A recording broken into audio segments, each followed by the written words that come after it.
कहते हैं दिल्ली दिल भरों की है, दिल जलों की है। कहते तो ये भी हैं कि दिल्ली दिल फरेबों की भी है। और लकी यानी कि लक्ष्मण लाल अग्रवाल में ये सारे गुण मौजूद थे। लोग उसकी शक्ल को देखकर ही कह देते थे, अबे दिल्ली से हो क्या। लकी वैसे दिखने में स्मार्ट और अट्रैक्टिव था, पर जेब से खस्ता हालत होने की वजह से रहता बेहद सिंपल तरीके से था। शर्ट का रंग उड़ा हुआ और पैंट से पैबंद जुड़ा हुआ।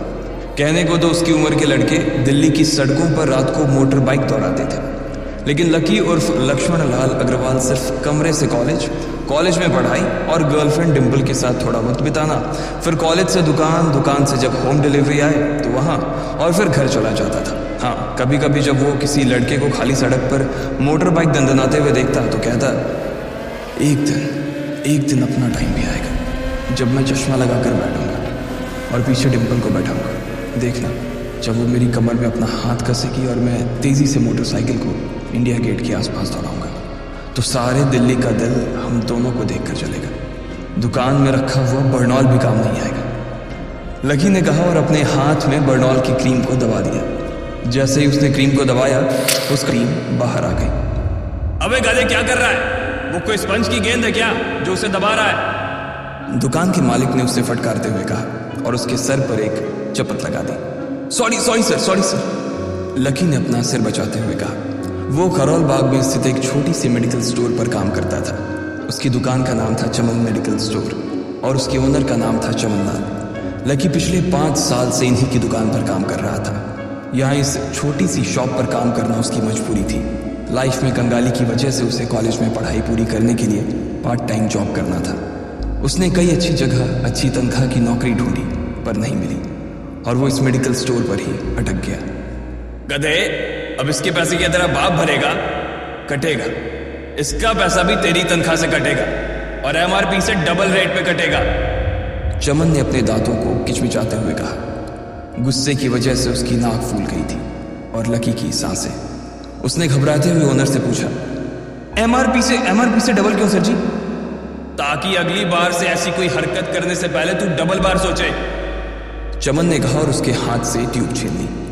उसका जी तो चाह रहा था कि वो लकी की खोपड़ी पर एक और बार अपना हाथ साफ कर ले, लेकिन उससे पहले ही दुकान का फोन बजने लगा।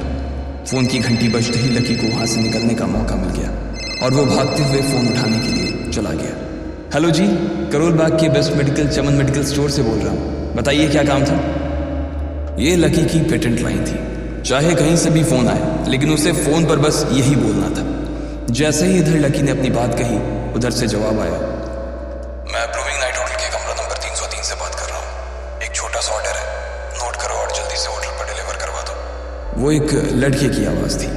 उसकी आवाज़ में काफ़ी भारीपन और एक अजीब सी जल्दबाजी थी। जैसे ही लकी ने वो आवाज़ सुनी, पता नहीं क्यों उसे वो आवाज़ जानी पहचानी सी लगी। जी सर, बताइए आपका क्या ऑर्डर है?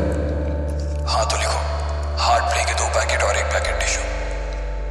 लकी, जो कि अपना पेन लेकर खड़ा था, हार्ट प्ले का नाम सुनते ही झिझक गया। असल में हार्ट प्ले नाम का एक कंडोम आता था और इसलिए उसका नाम सुनते ही लकी शर्मा गया था।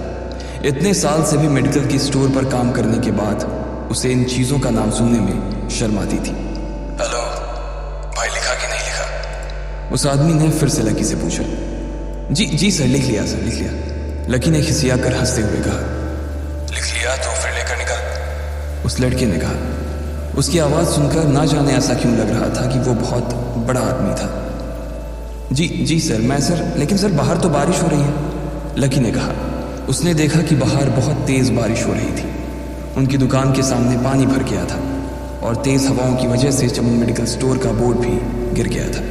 लकी को लग रहा था कि वो इतनी तेज़ बारिश में अभी एकदम से तो नहीं निकल पाएगा, तो उसने उस लड़के को समझाते हुए कहा, सर मैं ऑर्डर तो ले आऊँगा पर थोड़ा टाइम लग जाएगा, बारिश थोड़ी थम जाए। अब इससे पहले कि वो कुछ आगे बोल पाता, फ़ोन पर लड़का बोल पड़ा। तुम्हारे मालिक को पता है कि तुम मल्होत्रा जी के लड़के को मना कर रहे हो? हाँ पता है, बारिश हो रही है, इसलिए सारा सामान अच्छे से थैली में पैक करके लाना और लेट नहीं होना चाहिए, समझे? उस लड़के ने कहा और इससे पहले कि लकी आगे कुछ कह पाता, उसने फ़ोन काट दिया। उधर से लकी के दुकान का ओनर उसे घूर कर देखा जा रहा था। लकी के हाथ में पेन और पेपर देखकर ही वो समझ गया था कि उसके पास कोई ऑर्डर आया था। आज वैसे भी इतनी बरसात होने की वजह से सुबह से इक्का दुक्का ग्राहक ही दुकान पर आए थे। ऐसे में उसकी दुकान का मालिक एक भी ऑर्डर को छोड़ना नहीं चाहता था। वो लकी को देख रहा था और लकी बारिश की ओर देख रहा था। बारिश का बहाना नहीं चलेगा, जाना पड़ेगा, चमनलाल ने कहा। मैं बहाना नहीं कर रहा सर, थोड़ी बारिश धीमी हो जाए तो मैं चला जाऊंगा। अभी आप खुद ही देखिए कितनी तेज बारिश है। वो पता नहीं कोई मिस्टर मल्होत्रा का कोई बेटा कुछ ज़्यादा ही जल्दी में था, मैं साइकिल से तो पहुंच नहीं पाऊंगा इतनी जल्दी। लकी ने उनकी ओर देखते हुए कहा। क्या कहा? मिस्टर मल्होत्रा जी का बेटा? तू मेरी दुकान बंद करवाएगा क्या? अभी क्या भी निकल उनका ऑर्डर लेके, वो हमारे बहुत पुराने कस्टमर है, चमन ने कहा। पर लकी ने कहा ही था कि चमन बोला। पर कुछ नहीं, तू मेरी मोटरसाइकिल ले जा, उसने गुस्से में कहा। अरे सर जी, 200 के ऑर्डर में मुश्किल से 40 रुपए बचेंगे, इससे 3 गुने का तो पेट्रोल ही लग जाएगा, और अगर गाड़ी रास्ते में बंद हो गई तो अलग से खर्चा, लकी ने समझाते हुए कहा। वो जानता था कि उसका मालिक इन सब बातों पर ध्यान नहीं देने वाला। चमनलाल बोला। कोई बात नहीं, तू जा, चाहे जो हो जाए ग्राहक नाराज नहीं होना चाहिए, और वैसे भी वो मल्होत्रा जी का बेटा है। चमनलाल ने मोटरसाइकिल की चाबी लकी की ओर उछालते हुए कहा। लकी ने चाबी ली, उसे देखकर उसके अंदर मिक्स फीलिंग आ गई। एक तो वो बहुत खुश हुआ कि बड़े दिनों बाद बाइक चलाने को मिलेगी, पर वहीं दूसरी तरफ दुखी इसलिए हुआ कि बाइक मिली भी तो ऐसी तेज बारिश में, अगर खराब हो गई तो इसकी चपत भी उसके सिर पर ही पड़ेगी। वो मुंह लटकाकर रेनकोट और हेलमेट पहनते हुए वहां से निकल गया। बाहर आकर बाइक को देखा तो लकी ने मन में सोचा, चलो ठीक है, जो होगा देखा जाएगा, कम से कम बाइक तो चलाने को मिल रही है। दरअसल लकी इतने साल काम करने के बाद भी अपने लिए एक मोटरसाइकिल नहीं ले पाया था। लकी की तनख्वाह ही इतनी भर थी कि सिर्फ उसके कमरे का किराया, उसकी साइकिल में डालने वाली हवा का खर्च, बिजली पानी का बिल और डिम्पल के साथ महीने में 1-2 बार बाहर खाने का खर्चा ही निकल पाता था। उसे डिम्पल की कही बात अक्सर याद आती थी। लकी, अगर अगले 2 महीने में तूने बाइक नहीं खरीदी ना तो मैं तेरे से ब्रेकअप कर लूंगी, देखना। असल में डिम्पल को लकी के साथ बाइक पर घूमने की बड़ी तमन्ना थी। लकी की इस उजाड़ जिंदगी में एक वही तो थी जिसके लिए जिंदा रहने को उसका जी चाहता था। जब भी वो उससे बाइक की बात करती तो लकी डिम्पल की इस बात को हंस कर टाल देता था। वो अपने मन में इस बात को अच्छे से जानता था कि डिम्पल उससे बहुत प्यार करती थी और वो उसे कभी छोड़ कर नहीं जा सकती थी। वो दोनों एक दूसरे में ऐसे घुले मिले थे जैसे बादल बरसात में घुल जाती है। लकी को डिम्पल बहुत पसंद थी और वो उसके लिए दुनिया जहाँ की खुशियाँ खरीद कर ला देना चाहता था। वो चाहता था कि एक दिन वो डिम्पल को प्लेन में बैठाए, लेकिन उसके ये सब ख्वाब इस कम तनख्वाह की नौकरी की वजह से कभी पूरे नहीं होने वाले थे। पर आज उसके पास एक मौका था। वो डिम्पल को अपने साथ इस बारिश में राजपथ घुमाना चाहता था। वो उसे दिल्ली दिखाना चाहता था। चमनलाल को देने के लिए उसने पहले से ही बहाना सोच रखा था। बस जल्दी से वो ये डिलीवरी देकर सीधे डिम्पल के पास ही जाने वाला था। उसने होटल ब्लूमिंग नाइट के बाहर मोटर बाइक पार्क की और सीधे होटल के अंदर चला गया। लकी ने रिसेप्शन पर पहुंचकर नमस्ते करते हुए रिसेप्शनिस्ट को बोला, जी मैं चमन मेडिकल स्टोर से आया हूँ, रूम नंबर 303 का ऑर्डर था सर। रिसेप्शन पर खड़ा आदमी उसके हाथ में काली थैली को देखकर समझ गया था कि उसमें क्या था और वो मंद ही मंद मुस्कुराते हुए बोला, 3rd फ्लोर पर है, लिफ्ट से चले जाओ, रेनकोट यहीं उतार देना। जैसा उस आदमी ने कहा लकी ने ठीक वैसा ही किया और लिफ्ट में चढ़ने के कुछ ही देर बाद वो 3रे माले पर पहुंच गया था। वो रूम नंबर 303 के बाहर पहुंचा और उसने डोरबेल बजाई। जैसे ही दरवाज़ा खुला लकी ने थैली आगे बढ़ाते हुए कहा, नमस्ते, मैं चमन मेडिकल स्टोर से लकी, ये आपका। इससे पहले कि लकी आगे कुछ कह पाता उसकी आंखें फटी की फटी रह गई थी। उसने अपने सामने जो देखा उसके बाद उसे ऐसा लगा कि बंद छत के नीचे भी उसके ऊपर आसमान से आकर एक जोरदार बिजली गिर गई थी। उसके सामने एक लड़की खड़ी थी। वो लड़की और कोई नहीं बल्कि उसकी गर्लफ्रेंड डिम्पल ही थी। उसने एक पर्पल कलर का नाइट गाउन पहन रखा था।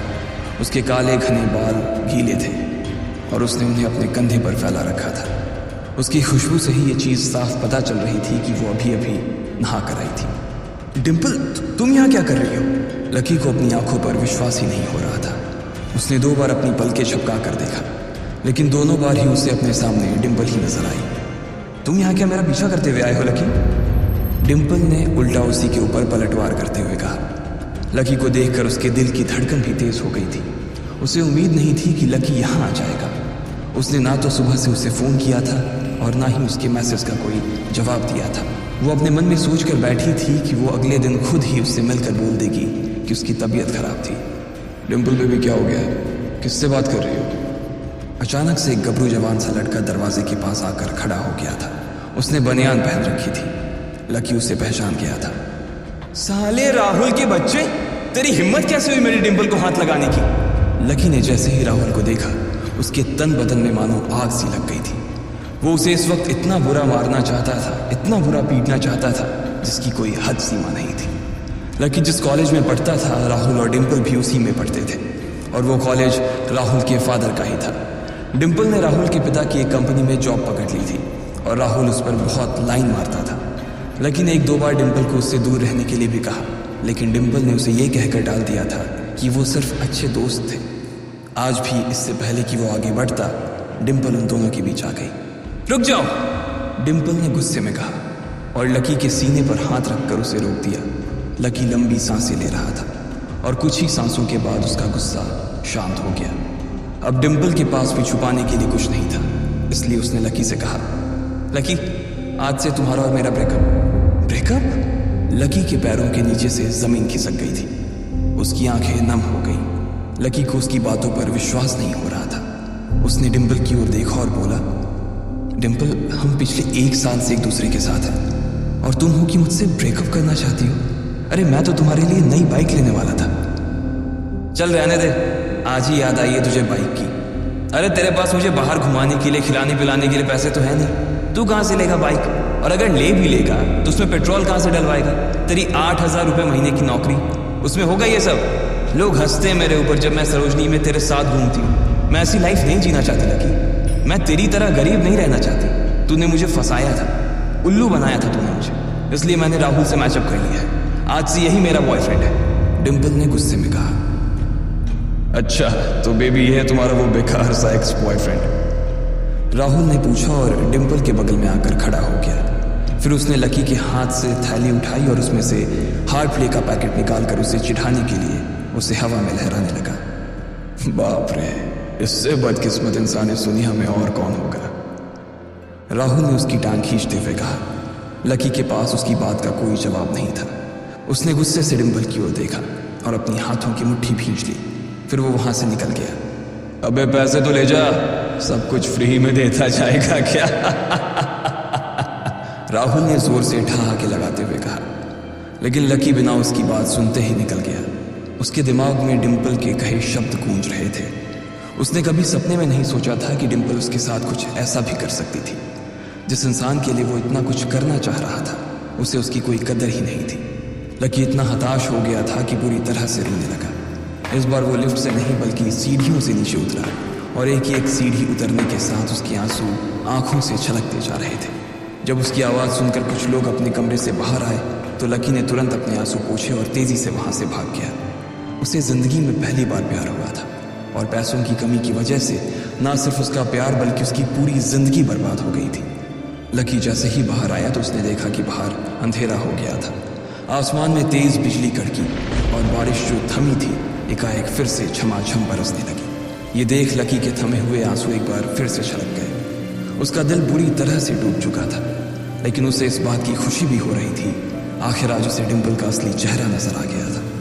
वो तो उसके साथ घर बसाने की सोच रहा था, लेकिन अच्छा हुआ कि उसने पहले ही उसका घर बर्बाद होने से बचा लिया। लकी को दुख तो बहुत हो रहा था, पर उसे यह भी लग रहा था कि उसे आगे चलकर यही दुख उसे खुशी देने वाला था। लेकिन एक चीज थी जो लकी को परेशान कर रही थी, वो थी उसकी माली हालत। उसकी जेब इतनी तंग थी कि उसे फटी हुई जेब की पैंट पहनकर घूमना पड़ता था। कभी कभी तो लकी सिर्फ रोटी खाकर दिन काट लेता था।